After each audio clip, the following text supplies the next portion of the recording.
Food prices are soaring around the world. Over the past year in the United States, the Consumer Price Index for food has marked the largest increase since 1979. The food prices are up a lot. Kind of crazy. Japan is no exception, and companies are rushing to raise food prices. This year, the number of marked up products has exceeded 10,000. This noodle restaurant was compelled to raise prices starting in August. 少しの値上げでお客様が離れてしまう、そういったことに対してはすごい神経質になってますので。On top of the climate change issue and the impact of the COVID-19 pandemic, the military invasion of Ukraine has spurred the rise in food prices.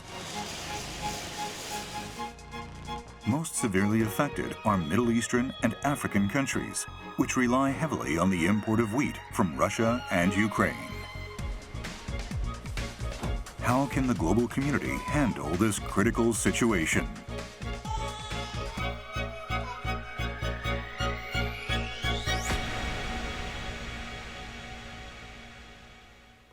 Welcome to Global Agenda. I'm Yamamoto Miki. Without food, no one can survive. The right to food is recognized in the Universal Declaration of Human Rights, but the situation we are seeing today is far from food secure. According to the United Nations Food and Agriculture Organization, the food price index reached its highest level ever in March, averaging 159.7 points. So, what's behind this food crisis, and how can we fix the food system so that everyone can get access to the food and nutrition they need? I'll be discussing this with our 4 distinguished guests today. First, from Addis Ababa, Dr. Milian Belai is an expert on indigenous livelihoods and food sovereignty. He's a general coordinator at Alliance for Food Sovereignty in Africa, a broad coalition of civil society activists in Africa. Joining us from Washington, D.C. is Dr. Joseph Glauber. He's an expert on food policy in the United States and a senior fellow at the International Food Policy Research Institute. From Singapore, Dr. Zhan Han Zhou is a research fellow with the China program at the S. Rajaratnam School of International Studies, Nanyang Technological University. He's an expert on Chinese food policies. And from Tokyo, Ms. Ido Yuko is a research fellow at the Japan Institute of International Affairs. She specializes in food and politics in the Middle East and North Africa. So thank you all very much for joining us today. First, I'd like to start off by quickly asking all of you this question. So we've had food crises in the past, but how serious and different is this one? Dr. Belai first. Thank you very much for having me. I think this is very different because this is sudden. Nobody has expected it to happen. And the whole world is also recovering from COVID, the impacts of COVID. And that exacerbated the problem. I think that the rise in the price of fuel is also very much related to how people can access food and also inputs, for agricultural purposes. So this shock has resulted also in an unprecedented sky in the price of food and fuel. So the suddenness of the crisis is what is different this time. Thank you. Dr. Glauber, how about you?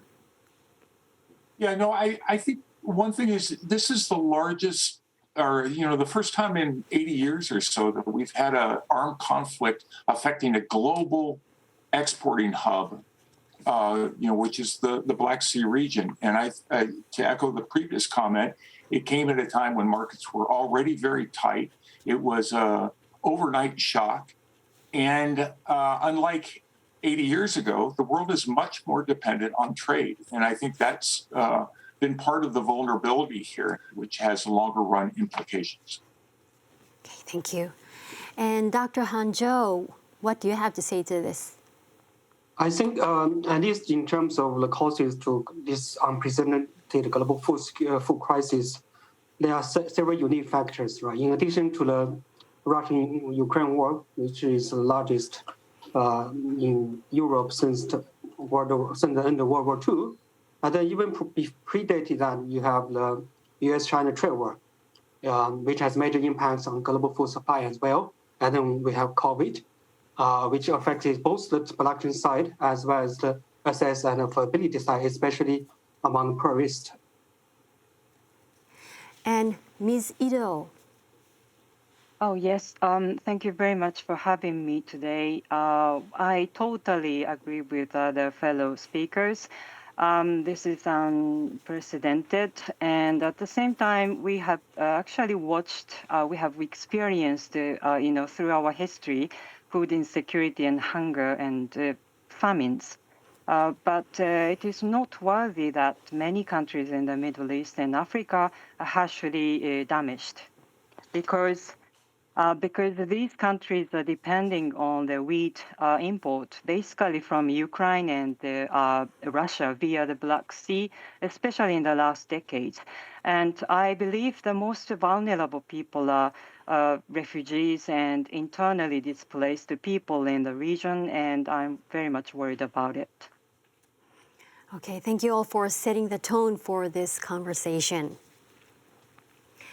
Now, in our first segment, we will focus on these factors contributing to the hike in global food prices. Here's a quick look at the overall picture.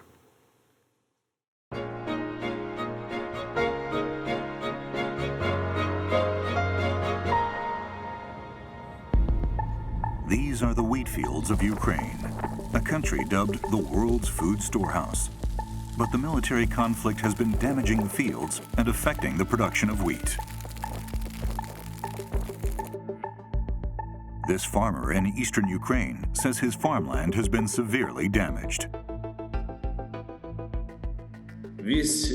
Все мои производства, все мои поля, весь мой урожай, вся моя техника, оборудование, здания, нет ничего живого.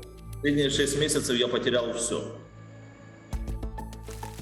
Ukraine's wheat production for the year 2022-23 is estimated to be nearly 40% less than last year's figure. But global food prices had started rising even before Ukraine was invaded. The rises began in mid-2020 as a result of disrupted distribution caused by the pandemic and the subsequent recovery in demand. Furthermore, the high temperatures and droughts occurring in North and South America since last year have affected grain production.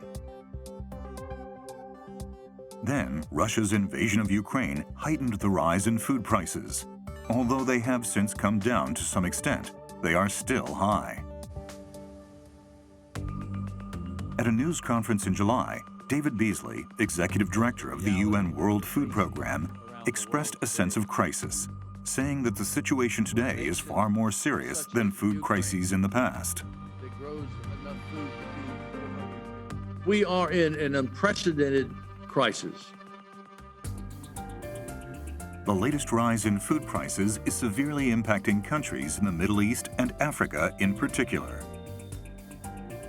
Around 80% of Russian wheat and 60% of Ukrainian wheat is exported to these regions. Egypt is the biggest importer of wheat from the two countries. The price of aish, the local bread that is a staple food, has soared.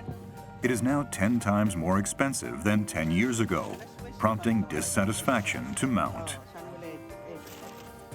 الدنيا تبقى بايظه، اعملي بقى شويه مكرونه وطماطم صلصه بكام وازازه الزيت بكام، تبقى مشكله تانية. واي تغيير فيها او اي نقص في الامداد بيحصل فيها مشكله كبيره. محافظين على هذه المنظومه لان هي تعتبر احد دعائم او ركائز تحقيق الامن الغذائي وتحقيق الامن القومي المصري. In East Africa, which is also suffering the worst drought in 40 years, around 22 million people are now facing starvation.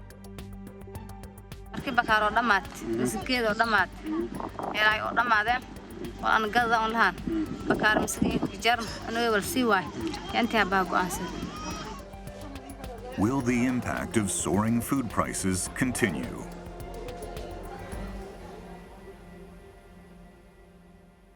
So now we'd like to dig deeper into what's behind this food crisis. First, Dr. Glauber, the WFP is saying that the current food price crisis is worse than previous ones. You're an expert on price volatility, and in your view, why is that the case, and what are your concerns for the months ahead? Well, we came into even prior to the war, we were at the lowest stock levels for at least maize, wheat, and soybeans that we had seen in 10 to 15 years.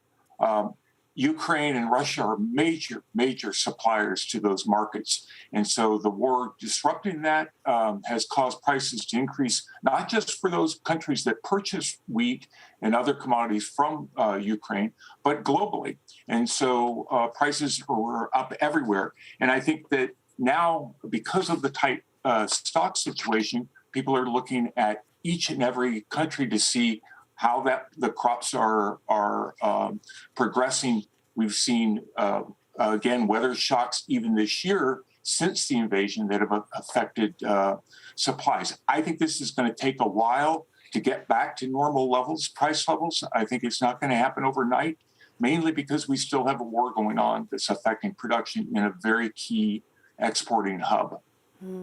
I'd like to ask you about the situation in the United States. Do you think people will be able to get through this? This is the highest food inflation that the U.S. has experienced since 1979. Unfortunately, the inflation also is affecting the macroeconomy. So it's not just food; it's also energy prices. It's also other things. But yes, this is, I won't say unprecedented because we have had certainly higher food inflation in the 70s, but again, very, very high inflation. And I think most analysts like myself think that these high prices will remain for the next, certainly for the foreseeable future. Now, Ms. Ido, you've lived in Japan, the Middle East, and Africa, places where food self-sufficiency is relatively low and which depend on food imports. You're watching the Middle East and North Africa very closely, and apparently that region is severely affected by the situation in Ukraine. What is making it so serious, and what are the biggest worries?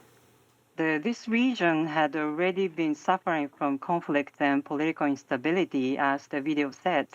And in general, many of the countries in the region have not established sufficient so-called, social safety net program and system, except the food and fuel subsidies that had been widely implemented to lower the prices. So if the global food and commodity prices further increase, it will be difficult for the government in the region to manage the situation. Basically, I'm not against free trade, but at the same time, I believe a low food self-sufficiency would jeopardize any national sovereignty, especially at the time of crisis. Even if you have money, you can't buy food as you do at the normal time. But currently, very limited numbers of countries such as the US, Canada, Russia, Ukraine, and others are producing main grains, especially wheat and corn or maize. Countries such as Egypt, as drought, and Turkey and Lebanon and others are depending on wheat from Ukraine and Russia, while Japan, for example, is depending on US and Canada for wheat and corn. US is such a big agriculture producing country, but they also suffer from severe droughts time to time. And the global demands for grains would shift to other limited producers such as Ukraine and Russia when US is suffering from drought. But unfortunately, over the last 7 months almost, we have been witnessing battlefields and refugees and humanitarian crisis at the time of harvest. And cultivation there. So in order to reduce the pressure of demands on the global market, I think individual countries are required to enhance their own food self-sufficiency. As far as the MENA region is concerned, they have a rapid population increase. Yes, indeed, more than 4 times compared to the 1960s. When the arable land is regarded as one of the hot spots and that are vulnerable for the severe droughts due to the climate change. So I think it's very important to look at the deeper, context and deeper background and to understand the real situation. Speaking of extreme weather, Dr. Belai, it's truly heart-wrenching to see people suffering from consequences of drought in the Horn of Africa for years now. What kind of dire scenes are you witnessing? And from your perspective, what is making the situation so serious? I think we need to really contextualize what's happening right now. Yes, close to 20 million people are affected in our part of the region. And the problem is really, really bad in Somalia. But the question is, what has sucked the resilience from those communities and from Africa in general? Northern Africa and the rest of Africa is mentioned. Northern Africa is thought as developed because mainly it has gone through the industrial forms of agriculture. The North has moved into so much dependence on the food that's coming from outside. COVID was an aha moment for all of us because those countries who are not depending on the outside or have survived the food crisis during COVID. So it was very clear that food sovereignty is a very important agenda for all of us. So because of the historical reasons and the climate, as you have said, which has really, really made our part of the continent non-resilient. That's a problem. Why? Is it because we cannot produce, we don't have the land? No.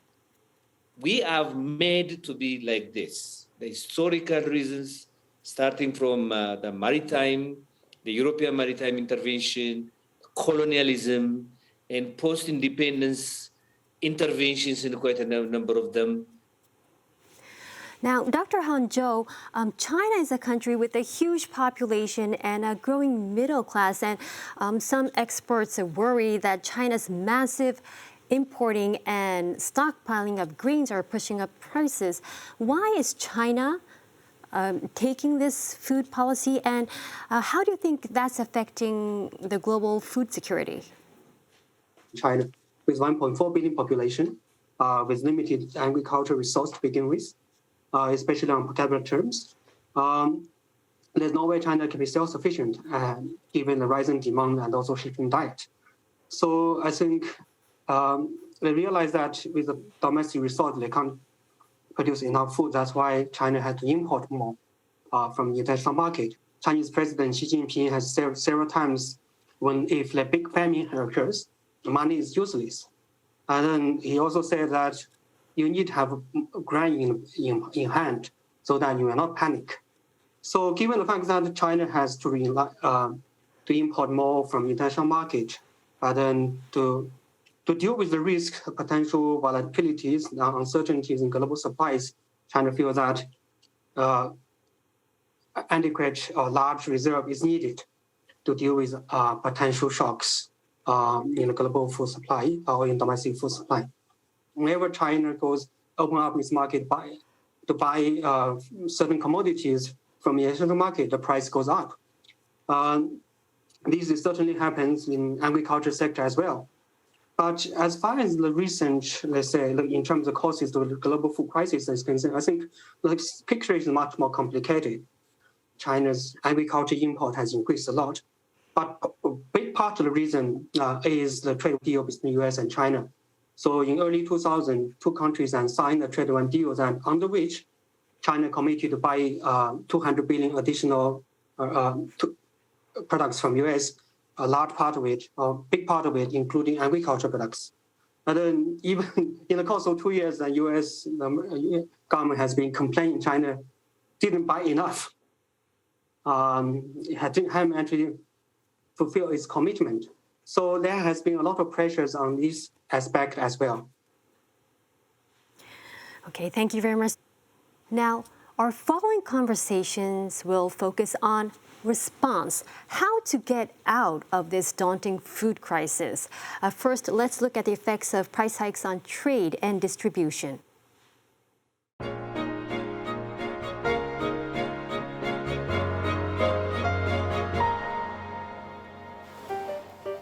Due to the rise in food prices, many countries are accelerating moves to impose export restrictions on their farm products. In May, India, the world's second-largest wheat producer, announced that it would ban wheat exports.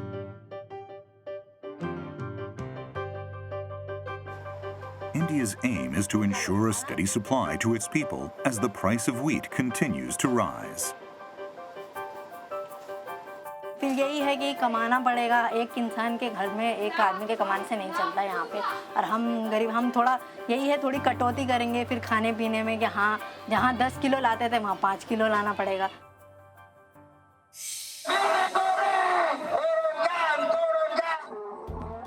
In Indonesia, people gathered to protest the high price of essential cooking oil. Indonesia accounts for nearly 60% of the global production of palm oil, a major source of cooking oil. To prioritize domestic supply, the government temporarily banned its export starting from April. According to the International Food Policy Research Institute, 19 countries have introduced export restrictions on food. There is mounting concern over the tendency for countries to impose export restrictions for the sake of securing domestic supplies. G20 countries must set the example and call on others to avoid counterproductive policy responses, such as export restrictions and stockpiling.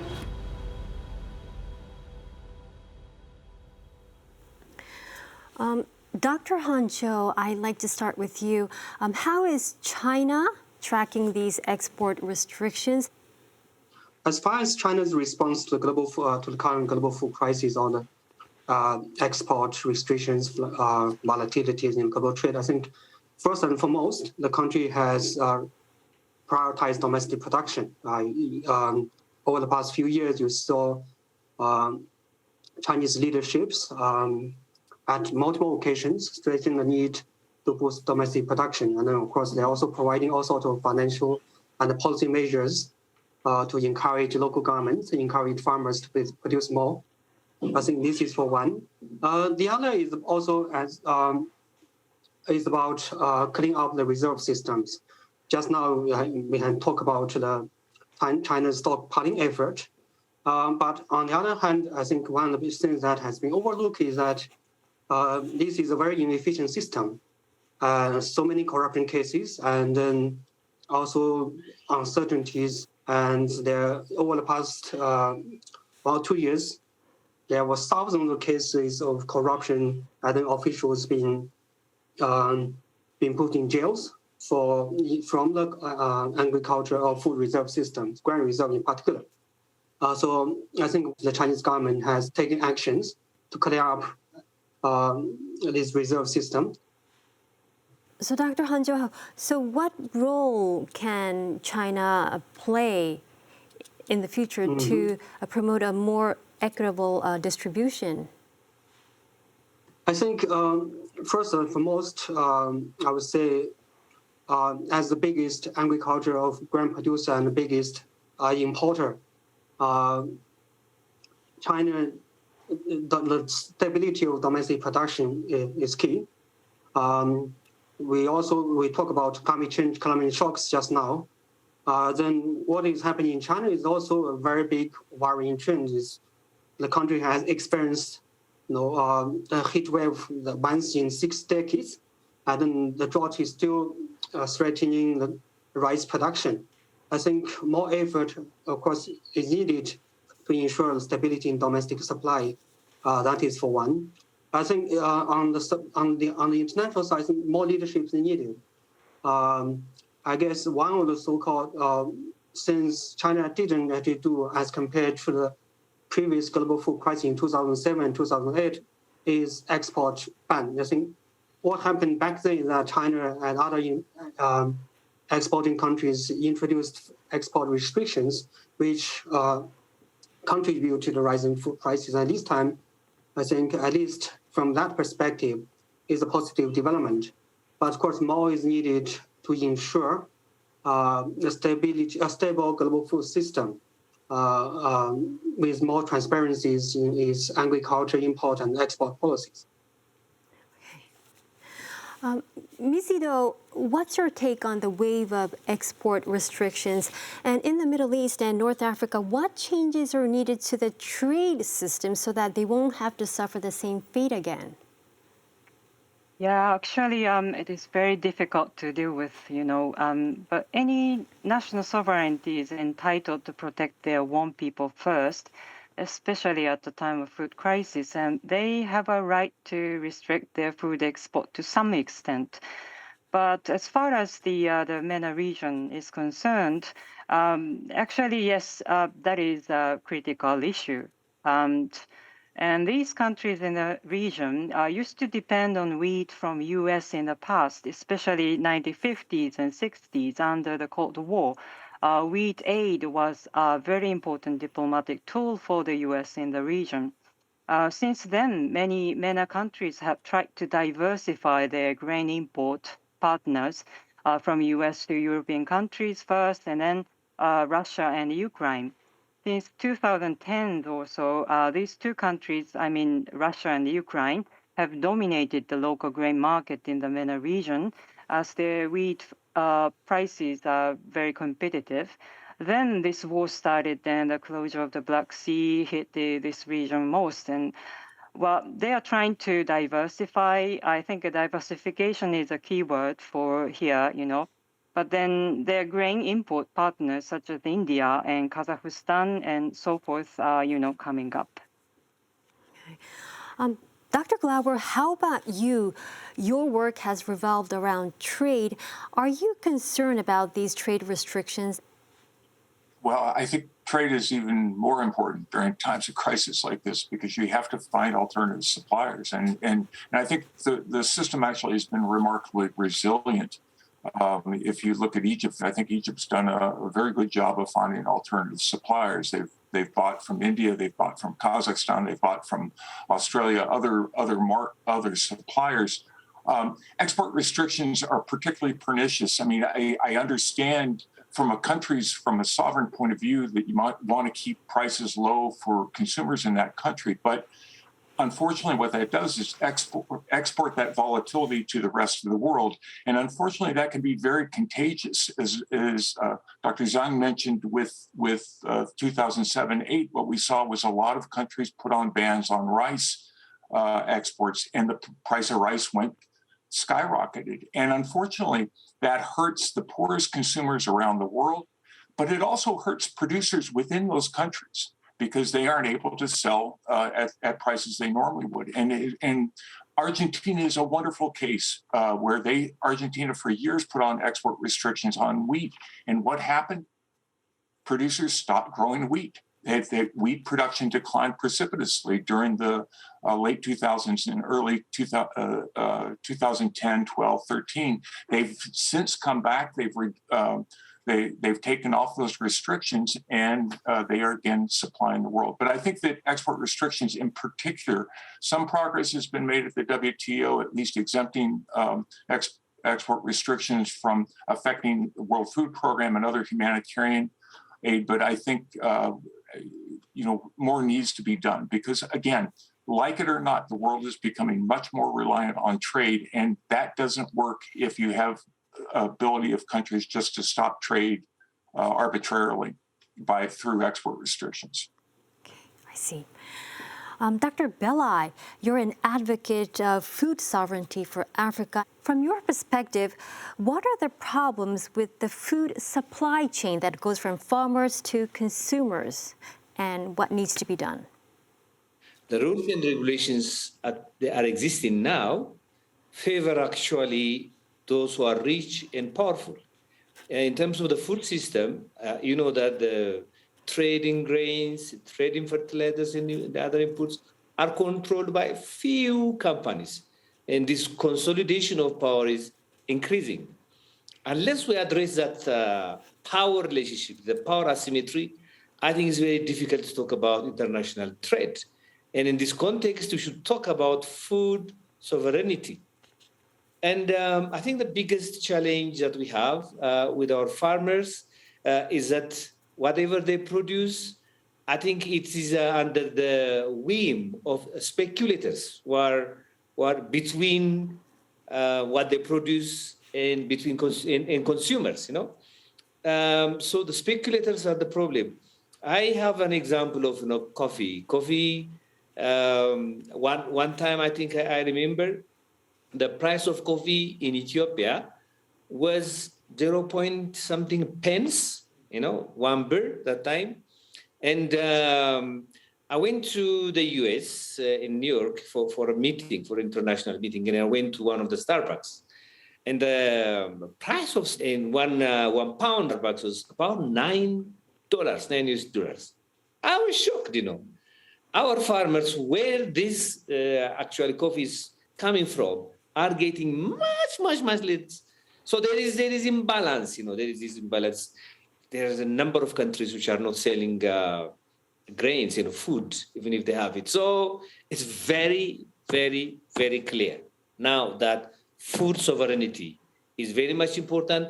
Trade among ourselves, also among African countries, is very important. Thank you.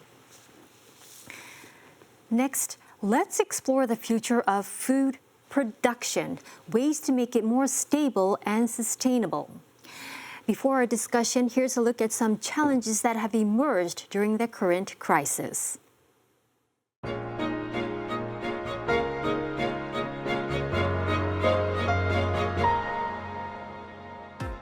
The shelves of convenience stores and supermarkets are filled with a wide array of food items. Many of them are produced and consumed in developed countries.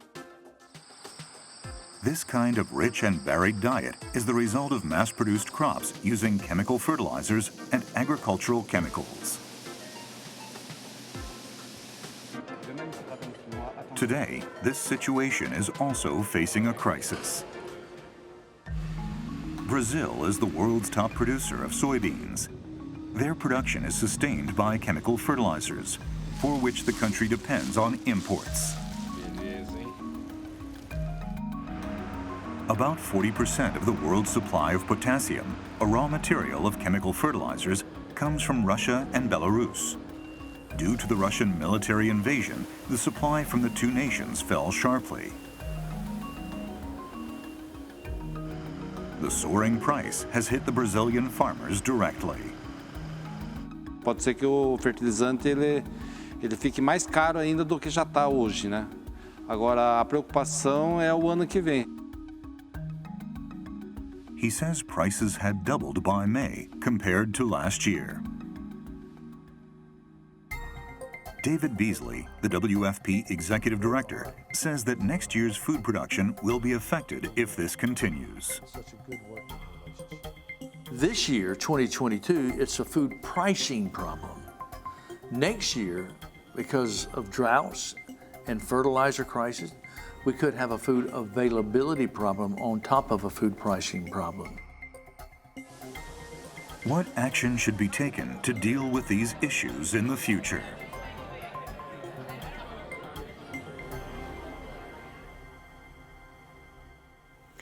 Now, Dr. Glauber, why have chemical fertilizers become so important for food production, and how would a shortage of fertilizers affect productivity? Fertilizers have been, one of the big technological innovations, I guess, in the since over the last 70 years or so. The spread of the use of organic macronutrients like nitrogen and potassium and phosphorus, have been attributed to the growth of productivity worldwide.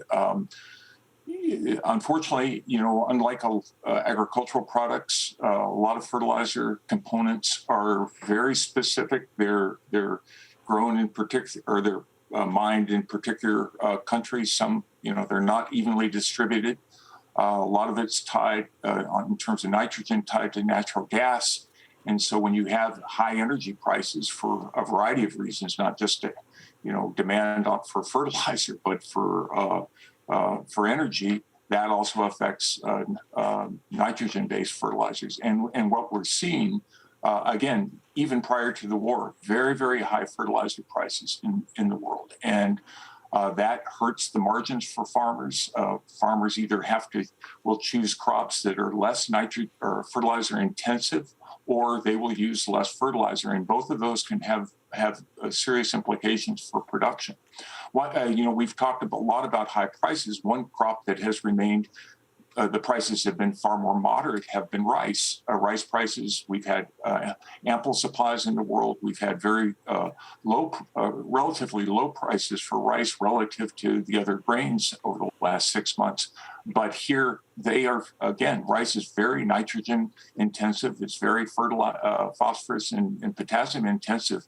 And so those margins for the rice farmers are much, much reduced now. And it's a lot less profitable to grow rice. And so that's a big concern. But I think, fertilizer, it's hard to envision a world without fertilizer, because this has been such a huge contributor to the productivity we've seen. There's a lot of green fertilizer and other things that can be helpful here, but that's down the road. That's not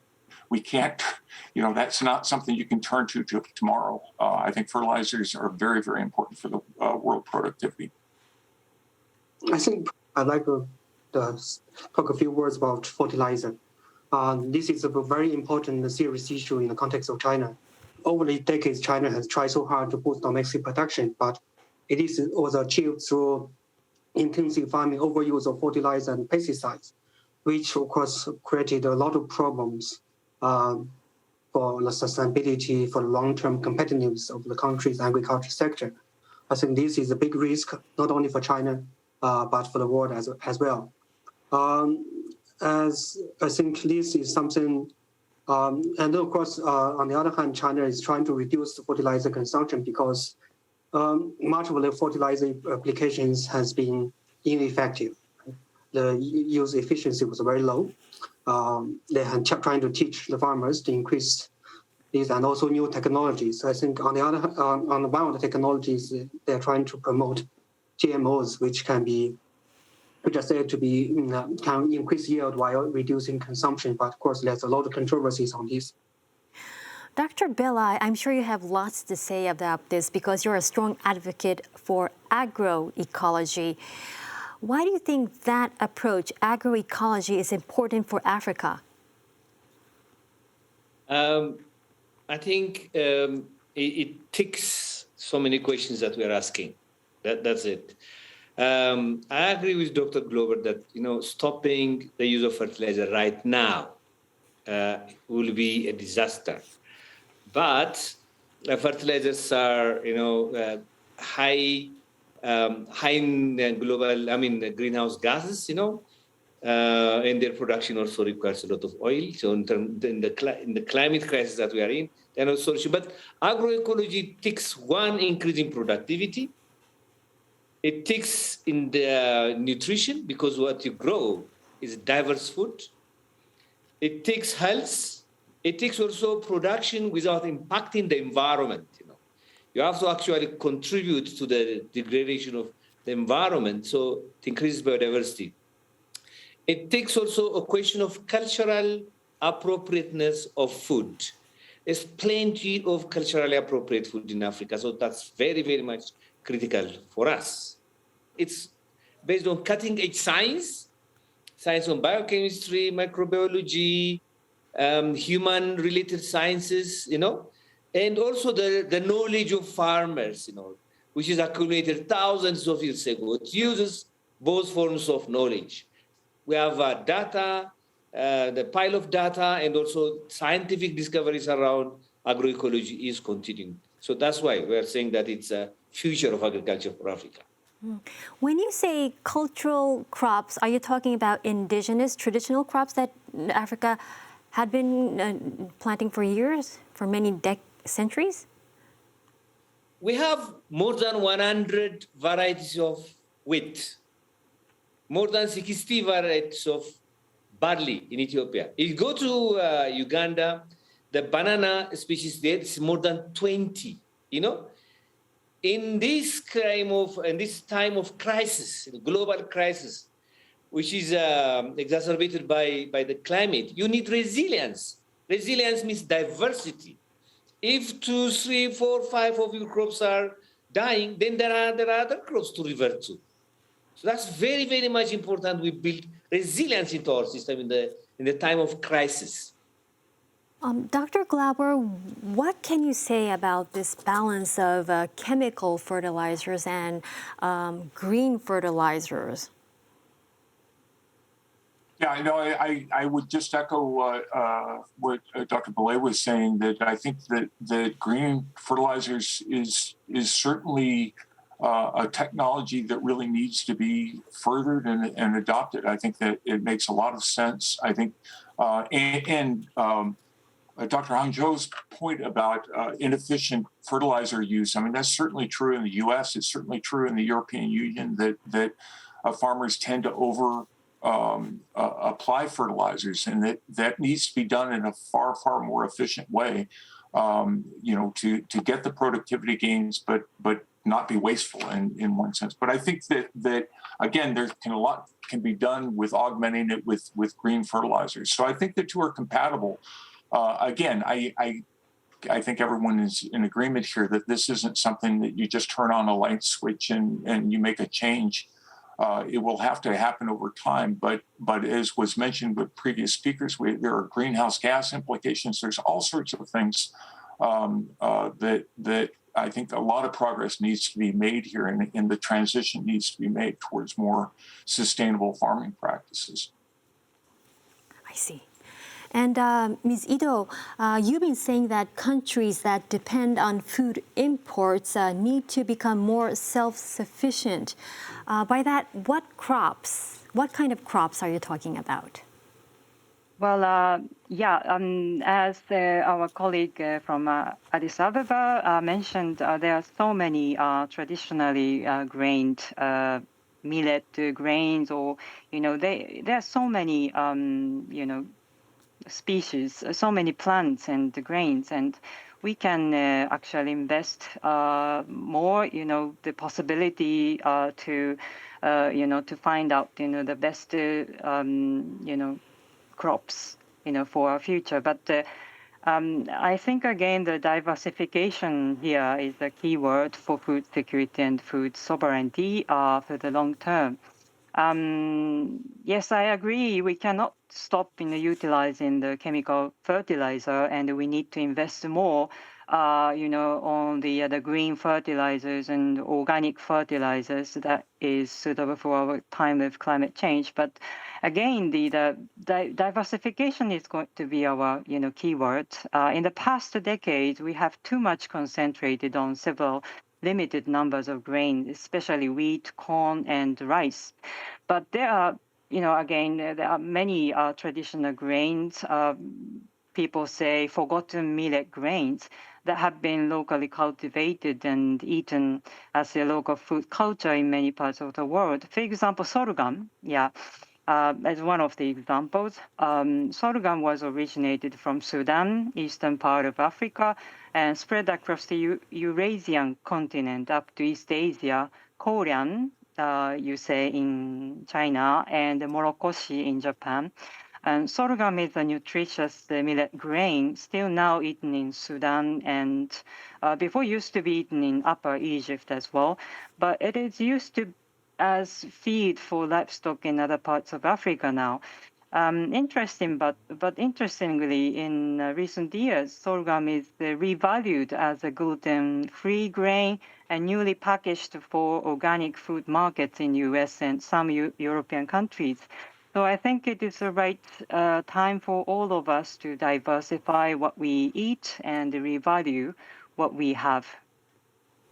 Dr. Hanjo, China has also helped African countries increase their food production.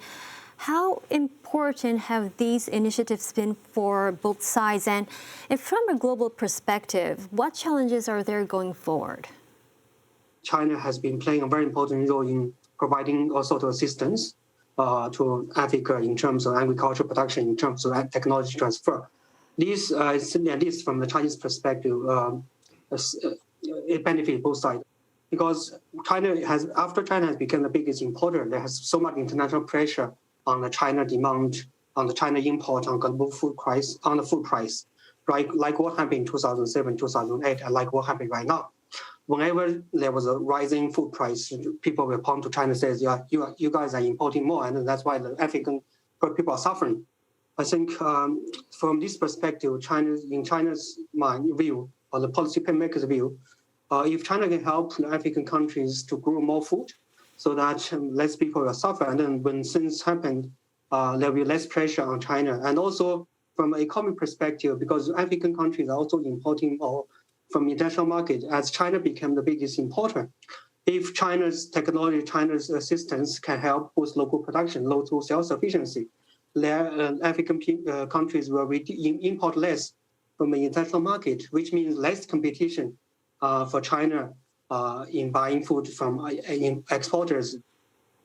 Ms. Ito, there are so many people in the world who are starving, while on the other hand, there are many people who are eating too much or wasting food. How can we change the system so that food can be shared more equally regardless of each country's wealth? Thank you. I think we need to change our patterns of food production and consumption from the current mass and cruel or exploitive type of industry to a more fair, sustainable system. It's so, actually, indeed, yes, it is so painful to see many people suffering from the lack of sufficient food in many parts of the globe. On the other hand, for example, in Japan, we abandon huge amount of food every day. Actually, as a Japanese citizen, I feel ashamed of mentioning our food self-sufficiency rate, which is around 38%. And we are not actually entitled to waste any food. So reducing food loss is a must step, and there are lots of things we can do to change our local food distribution system. I believe this is a very important step to reduce the global food gap. I see. Now, Dr. Glauber, this is the big question. How long do you think this food crisis will last? When will we get through this dark tunnel? Yeah, if you had asked me at the beginning of the year before the war, I think, my answer would have been that we would begin to see global supplies rebound from the droughts that occurred last year, and that stocks would be rebuilt and we'd see higher or lower prices certainly by the end of this year and going into next year. That's clearly not the case. Unfortunately, the Ukraine war has affected not just last year's crops that Ukraine has been unable to ship. It's affected the current crops that they've had difficulties harvesting. And because grain isn't moving out of Ukraine very fast, and that they've essentially had to store most of what has been produced this year, that means that prices are very, very low within Ukraine relative to the world markets. And as a consequence, with high input costs, I think that we'll see less grain produced there. That means that this will affect not just last year's crop, this year's crop, but also next year's crop. And so I think that that's a real concern. I think, again, so much depends on when this war is over, but I think this really puts it into 2023 before we see recovery. Well, time's up for today's discussion. Thank you all very much for your deep insights. That's all for this edition of Global Agenda. Thank you for joining us.